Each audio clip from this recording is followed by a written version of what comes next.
امام اهل السنه احمد بن حنبل رحمت الله علیه الله اعلان رضامندیش از او کنه. الله اکبر. مخلوق جمع است.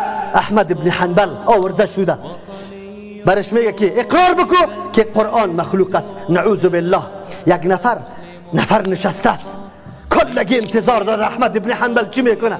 امروز ما محض تهدید میشیم نعوذ بالله ایمان بیمانی خود اعلان میکنیم. یک نفر برش آمد به احمد ابن حنبل رحمه الله میگه فرق است بین اکرای عوام اکرای عالم. خب گوشت نواز کنی باز بعد از اون موقف علما را بشناسی که عالم کی را میگه عالم کی هست. برش میگه که احمد جانت در خطر است رسوا میشی مصیبت برات میرسه خیر است در قلب این عقیده را نکو در زبان هم اینقدر بگو و توریه کو توریه ای را میگه که در ظاهر مخاطب یک مطلب بگیره و در باطن مطلب تو دیگه باشه. ابو بکر رضی الله عنه امرای رسول الله روان است. دمو شبی که هجرت میکنن نفر در دمی روی آمد از ابو بکر رضی الله عنه میشناسه رسول الله را نمیشناسه. میگه من هذا الرجل این شخص کی است. ابو بکر رضی الله عنه ایران شد.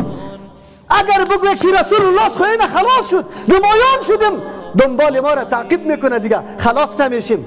الله اکبر. دمی وقت در قلبش الله ای گپ مندازه رجل یهدن السبیل شخصی است که برای من راه را نشان میده. او آدم فکر کرد که راه بلد است. او ابو بکر رضی چی را مقصدش بود این شخصی است که مرا راه دین نشان داده راه حق نشان داده.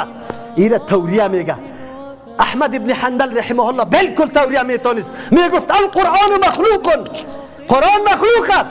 خب هدفش چی می بود؟ ورقای قرآن. هدفش چی می بود؟ نوشته قرآن.